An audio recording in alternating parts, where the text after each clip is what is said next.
Hi, welcome back. It's been a while, but today I want to talk about a phenomenon that seems to have swept through the going public market. Perhaps it's a disruption of how companies go public. And I'm, of course, talking about the phenomenon of SPACs, special purpose acquisition companies. I know there's a lot of mystique around them, but in this session, I'd like to unravel some of the mysteries and talk a little bit about whether this is truly the next phase in how companies go public. Now let's step back and think about the IPO process. For decades now, the IPO process, in the US at least, has followed a familiar script.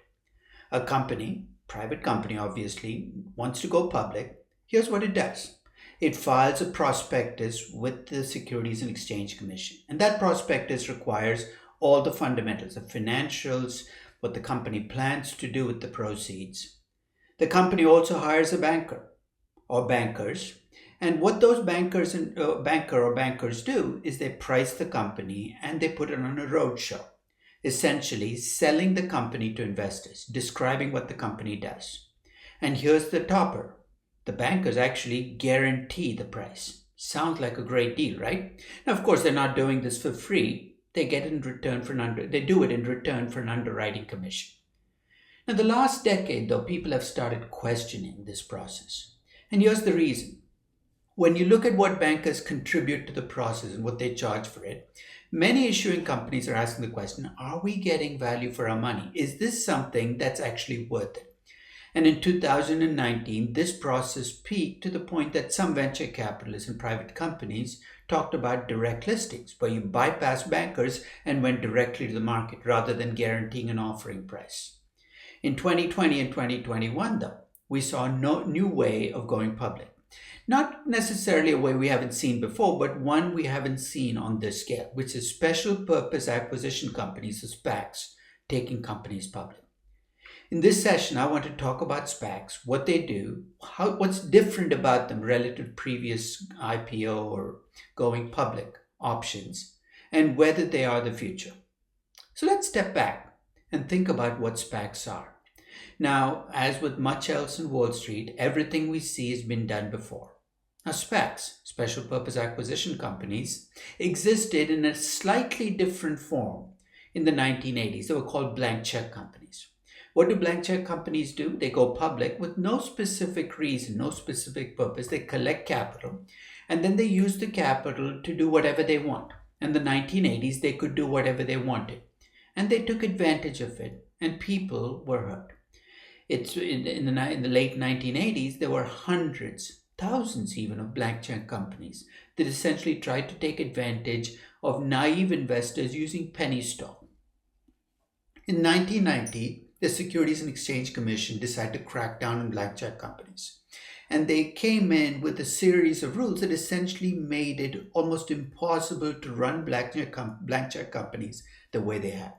First, they said if you have a blank check company, you have to have a restricted purpose, a reason for existing. You can't just create a company and say, we'll come up with a reason later. Two, they put in a time constraint. If you create a blank check company, you have to use the proceeds within a certain period, 18 months, maybe 2 years. Third, they said the proceeds you get from the offering have to be put in an insured account earning essentially close to a riskless account until you found a purpose. In other words, the founders of these companies couldn't use these proceeds as a slush fund. Fourth, they said to protect shareholders in these companies, you have to get their approval at each stage in the process. So if you're a blank check company and you decide to target a company for an acquisition, you first have to get approval for that target. Second, once you've done the deal, you got to get approval for the deal. And along the way, you've got to let shareholders opt out. In what sense? Get their money back and essentially give their shares and get their money back, the original investment back. Now, when the SEC wrote these rules in 1990, people were convinced that this was the end of the blank check company. And for about a decade, that's exactly what it did. It put an end to the old blank check company. The early part of the 2000s, again, creative people, and there are always creative people on Wall Street, came up with a way in which they could stay within these rules and create the modern SPAC. So let's look at what the modern special purpose acquisition company looks like and look at how it plays by the rules, at least as written by the SEC. Now, the place to start is who starts these SPACs. And SPACs are started by sponsors, initiators. Who are these initiators? They might be big name investors, they might be celebrities. Essentially, the sponsors start the SPAC. They get a substantial stake of the SPAC, usually 20%, with very little capital supply. Now they raise money from other investors. The remaining 80% of the capital comes from investors who actually supply capital. The SPAC goes public. So at the start of the process, the sponsors are getting 20% of the SPAC. Incidentally, the sponsors do buy warrants in the company, and essentially the capital raised from warrants should cover the deal costs from the deals, are supposed to at least cover the deal costs. So now you have a company which has raised capital, it has cash. That cash has to be invested in a safe place, in a bank depository account earning interest. And then the SPAC sponsors go looking for a target. If they do find a target, they have to negotiate a price for the merger. But when they find the target, they first have to get agreement from their shareholders that this is the right target. And once they've negotiated a price in a deal, they've got to get agreement from the shareholders in the deal. Now, along the way, shareholders can redeem their shares, get their capital back. They can reject the target that's been picked, reject the agreement. And if that happens, the SPAC can go back to look for a new target or just wrap up, wind up and give the capital back. If agreement is reached and shareholders approve it, then the merger is closed and that private company now takes on the shell that was the SPAC and becomes a public traded company going forward. Now, and this is not always you won't see this in every SPAC, but if more capital is needed, then the SPAC sponsors also create a capital entity called a PIPE, which is this private investment private investment in a public entity, essentially a fancy way of saying we've created a capital arm to supply money to the merger, and that allows the merged company then have a second access to capital. Incidentally, the reason SPACs create pipes is not just to supply additional capital in the merger, but to cover any shortfalls that are created by shareholders cashing out. Because remember, you've given them the option to cash out any time before the deal is done.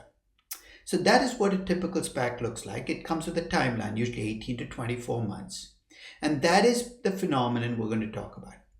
Now, to understand how SPACs change the way companies go public, let's go back to the status quo.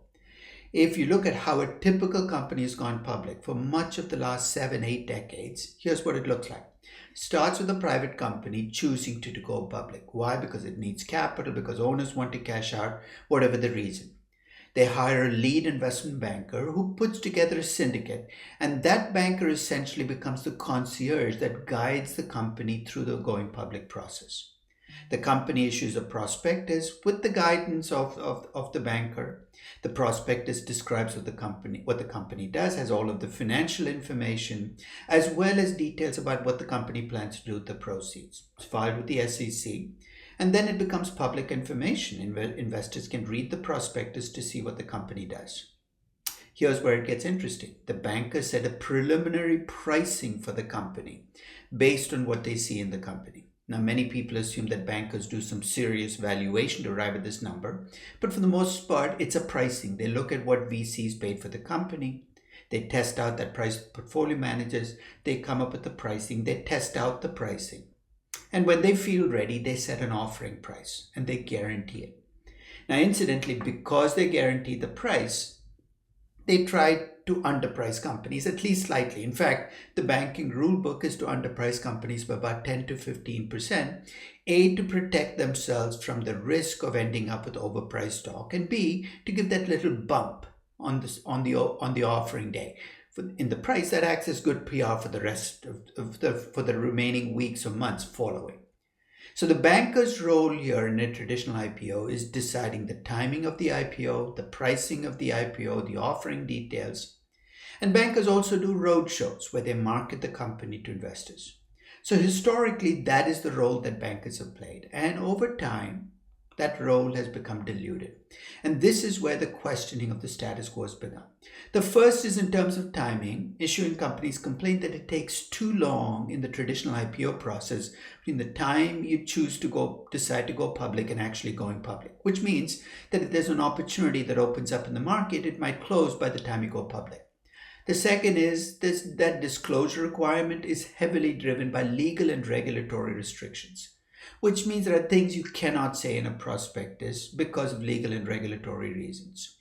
The third is bankers are not that good at pricing. That used to be their skill set, but it turns out the last decade they've massively mispriced stocks. How else can you explain a stock jumping 100% on the offering day or dropping 10%? The fourth is the roadshow. The old way in which bankers marketed stocks has become a bit of a relic. Investors of today don't go to roadshows to get their information. They get their information from social media, from Twitter, from Facebook. And finally, that guarantee that bankers give is for the most part useless, because if you're going to underprice a stock by 15 or 20%, who cares that you guarantee the price? And finally, if you look at the aftermarket support that bankers historically have promised, many of the companies that take public now are so large that bankers don't have the capital to actually provide that aftermarket support. So for the last decade, questions have been raised about, hey, is this process working for issuing companies and investors? And in 2019, you saw at least a little bit of a move towards direct listings. What's a direct listing? In a direct listing, a private company chooses to go public. They might have intermediaries, but the intermediaries are really there to get the disclosure out there. So they still have to file a prospectus. The company managers are the ones in charge of doing the roadshow, selling the company. But the big difference is the price is set on the offering day by demand and supply by the market. In a sense, you're skipping the intermediary, and it's a much less expensive process because of that reason. It could even be a little faster. Now, that said, though, not every company can use a direct listing for two reasons. One is a direct listing comes with a constraint. You cannot raise capital on the offering day to use in the company. In other words, any money you raise in the offering day is for owners to cash out, which is a bit of a problem, because if you think about one reason companies go public is to have access to capital. Of course, you can get around that by issuing new shares after you've gone public, but it's a little bit of a hindrance. The second is, in a direct listing, you're asking investors to buy a company that used to be a private company, and investors might never have heard of you.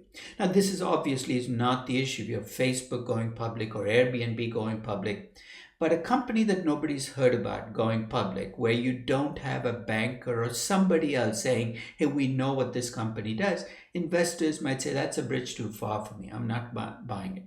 So direct listings, while they've been offered as an alternative to banker-led IPOs, have never quite taken off. Which brings us to special purpose acquisition companies. What do they offer? First is they offer, at least claim to, a timing advantage. And here's why. Because the SPAC goes public first and raises the capital before going out and finding a target company and doing the deal, it should, at least in theory, be able to move a little quicker to take advantage of windows.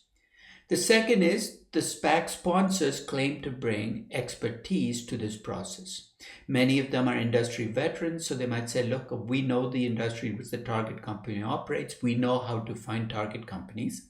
And some claim to be experts in getting the best deals. They used to be VCs. They've done deals before. For investors, the protection is they can walk away at any time, because remember, the nature of a SPAC is, as an investor, you can cash out your holding and get your money back with interest at any point in time. There's escape hatches. And finally, because SPAC sponsors set up these pipes to allow for the raising of capital, they argue that issuing companies will have access to more capital with SPACs than with traditional IPOs. I thought there are minuses. First is there really a timing advantage? Oh, no, that's an empirical question. We'll see. But it's also a costly process. Costly, why? Because remember, the sponsors are not doing this for free. They take a big chunk of the SPAC up front. And you have to do a deal good enough, if you're a SPAC, to cover that cost to make SPAC investors walk away with returns.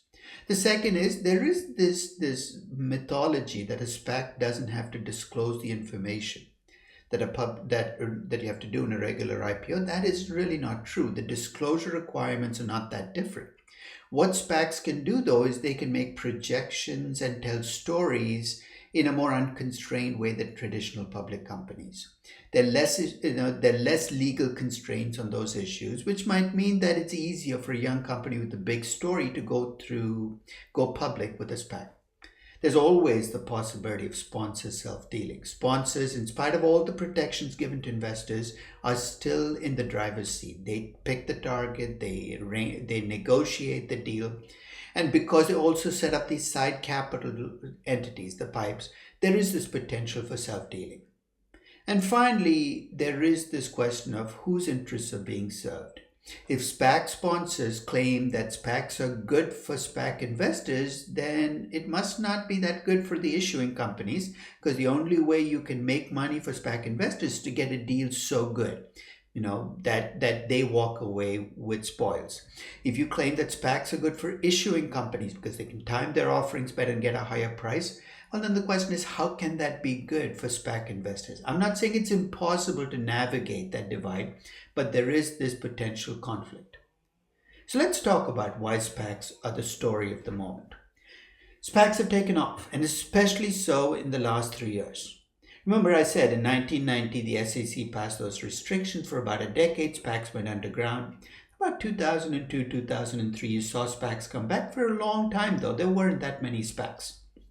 Not that much capital was raised by SPACs until you get to about 2019. And in 2020 and 21, they've clearly taken off. In fact, more than half of the money raised in public offerings in 2020 came from SPACs. And in 2021, they're running ahead of that space. Clearly, something has changed. Since regulations and rules haven't changed, the question is, what else could explain this? One is interest rates are low. You're saying, who cares? Remember, in a SPAC, investors put their money in the SPAC and it stays idle in an interest-bearing account, earning almost no interest, though, because it's riskless, it's liquid. Now, if interest rates on bonds were 4 or 5%, investors might think twice about leaving money idle. But when interest rates on T-bonds are 2% and corporate bonds are 3%, the cost of leaving money idle is less now than it's been historically. Maybe that's one factor, but I don't think it's the dominant factor. I think a big factor is booming stock markets. Why? Because it helps SPACs in two ways. One is when stock markets are booming, you're less likely to see SPAC investors opt out. In other words, give their shares back, demand that, because that is deadly for a SPAC when a lot of investors in the SPAC want their money back. The second is when markets are doing well, and they've been doing well for a while, and this has always been true, investors are more likely to get sloppy and outsource their thinking. And with a SPAC, you are in fact outsourcing your research. You're letting sponsors do it for you. And in a booming market, that's much more likely. It's also a market where pricing rules. I've described markets as either being pricing games or value games. In pricing games, it's mood and momentum that drives prices. In a value game, it's earnings and cash flow and fundamentals. I don't think there's much debate that right now we're in a pricing market. And SPACs, because they're all about timing and getting the timing right, are better suited for a pricing market than the traditional IPO. And finally, and I think this is part of a broader trend in society, we are a world that worships celebrities. In investing, that's always been true in investing, but those celebrities used to be people with great track records. Remember, Warren Buffett has had a soapbox for decades now where when he talks, people listen. In the last decade, you've seen the rise of far more celebrities. Some of them have some investing pedigree. You can argue that a Mark Cuban or a Chamath Palihapitiya, when they talk, have the base of saying, look, this is why you should listen to us. Maybe even Kathy Woods. But you've also got a group of other celebrities who seem to be influencing markets, and their biggest claim to fame is not their investing pedigree, but the number of followers they bring to the game. And you could argue that SPACs bring together celebrities and markets in a way we've never seen before. It cannot be coincidence that you've seen a lot of SPACs sign on celebrities. Shaquille O'Neal is part of a SPAC, Colin Kaepernick is part of a SPAC, Ciara is part of a SPAC. These are people you don't expect to get investing advice from, but you can see why SPAC sponsors sign them on. Because if it's all about a pricing game, having a couple of million followers can give a lot of oomph to your pricing story, make the mood much better, the momentum move in your favor. So let's unbundle the SPAC phenomenon. Let's see what's behind it. Let's see who benefits. In fact, one of my favorite, I'm not a lawyer or no Latin, but one of my favorite expressions is cui bono, who benefits. Because if you answer that question, you can address most of the issues around you. So given that SPACs have come on so strongly, let's see what's behind SPACs, who benefits, who's paying the price. And to make sense of SPACs, you have to understand who invests in SPACs, how they're structured, how they behave, when they cash out, how deals are done. In one of the most comprehensive studies of this phenomenon, a couple of researchers at Stanford and one from NYU Law School, and these are all law school researchers, took a look at SPACs. It's a very impressive paper. If you get a chance, look at the link that I have to this session, to that paper. And first, they noted that 85% of the people investing in SPACs are institutional investors, big institutional investors. So before you go out there and feel sorry for the poor retail investor who's being targeted by SPACs, it's mostly institutions that invest in SPACs.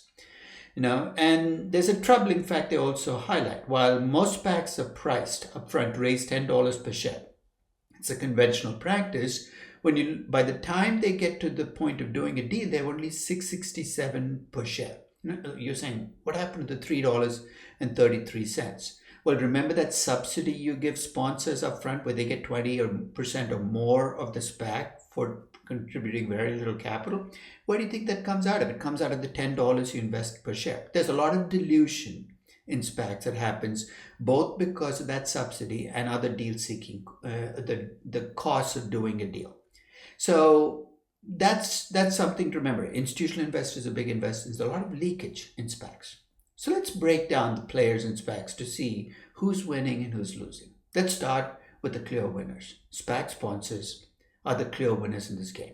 Why? Because they first get a big chunk of the SPAC for contributing little. They are in the driver's seat. They seek out the target. They do the deal.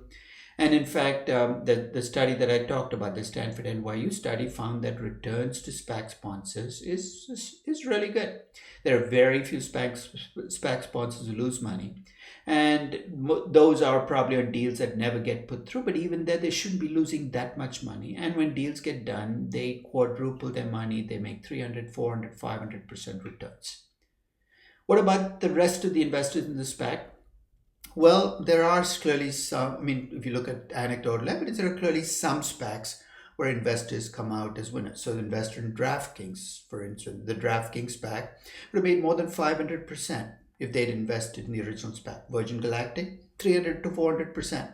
But that is anecdotal evidence. And if you look collectively at what SPACs do, I think you've got to break down the findings into two timelines. One is what happens between the time a SPAC is created and a merger deal is announced, and what happens post-deal. So let's start with the first part. From SPAC start to deal announcement, it's pretty good. Investors who invest at the SPAC, at the start of the SPAC, hold until the deal is announced, do make money. They make about 9.3%. And part of the reason is, and not only do they make decent returns, there's very little chance of losing money. In fact, even in the worst deals, you make maybe 0.5%. Part of the reason for that is you have a floor, which is you can always redeem your shares and get your money back.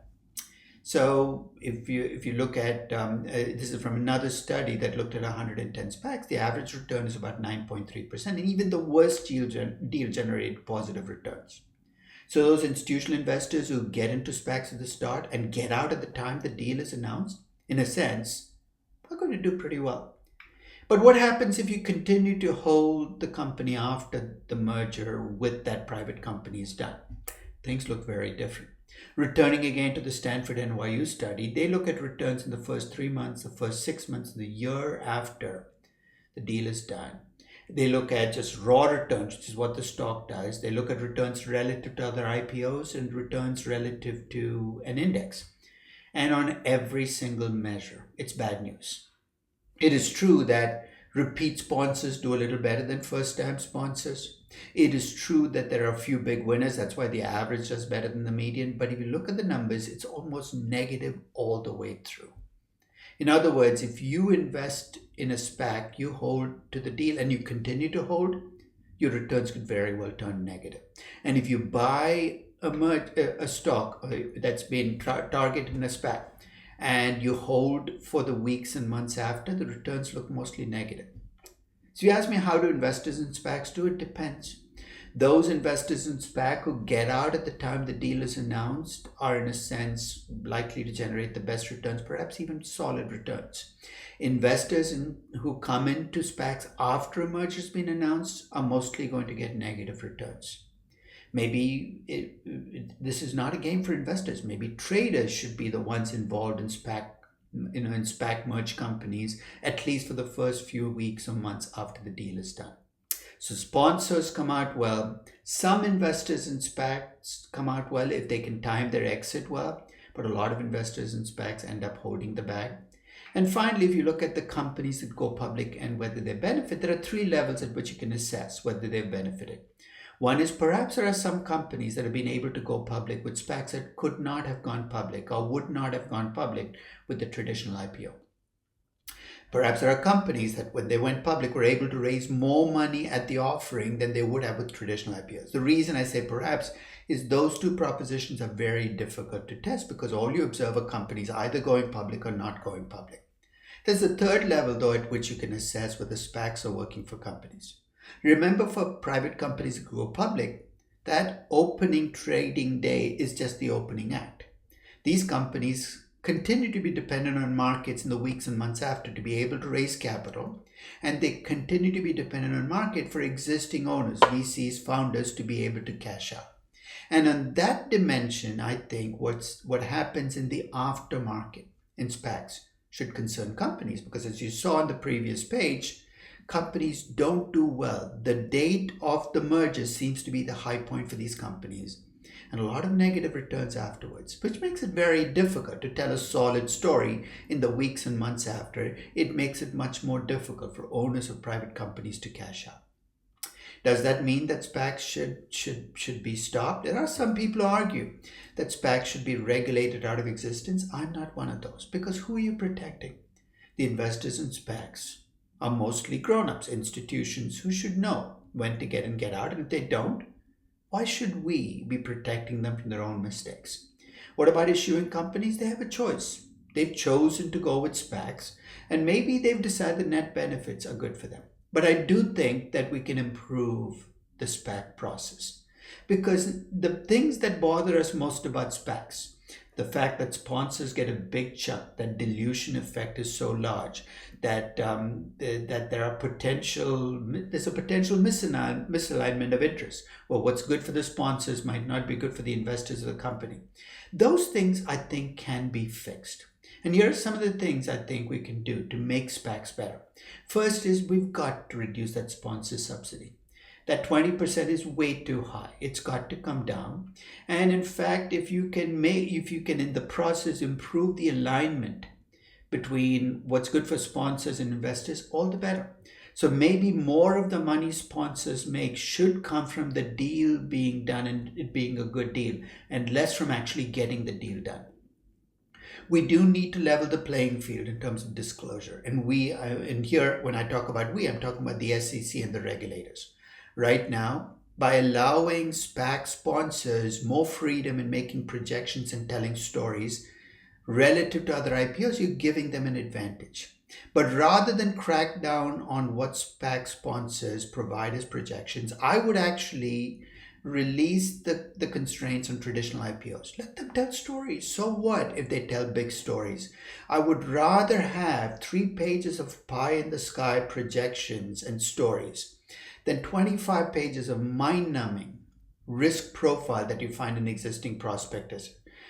In an existing prospectus, completely useless legalese.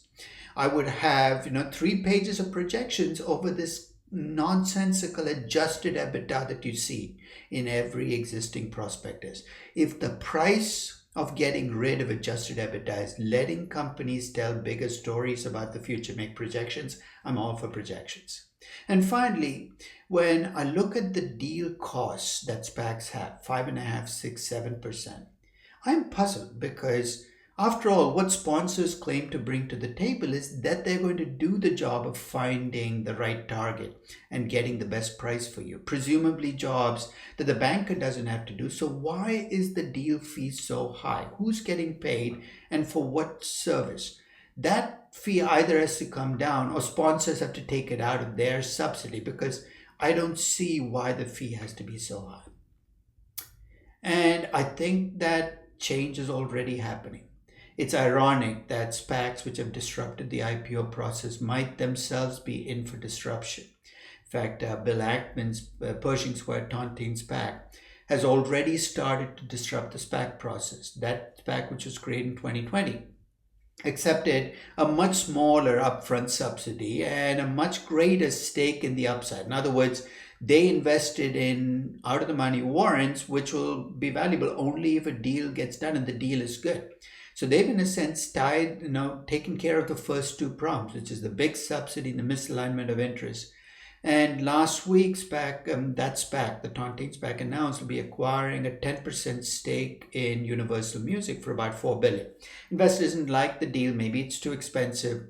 But in addition to announcing the deal, the SPAC said that the shareholders in the SPAC would be given rights, would be able to get shares in a new SPAC. Actually, a SPARC. You're saying, what the heck is a SPARC? It looks just like a SPAC. The only difference is where a SPAC raises capital and waits for a deal to be done, a SPARC has the right to raise capital, but will not raise it until a deal is found. So it's an evolution in the SPAC process. Maybe it's the next step in SPACs. We'll see. But I think interesting changes are coming to the SPAC market. I wouldn't write it off yet.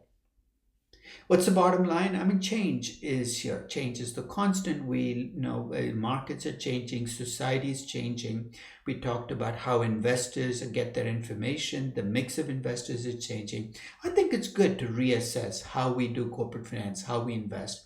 And I do think it's time to reassess the status quo when it comes to IPOs. The banker-centric IPO process had a good run. But maybe its time is over, not for everybody, but for many issuing companies. And I think that a version of the SPAC is going to have long-term staying power. That version of the SPAC is going to have less of a sponsor subsidy, perhaps more of an alignment of interest between sponsors and investors.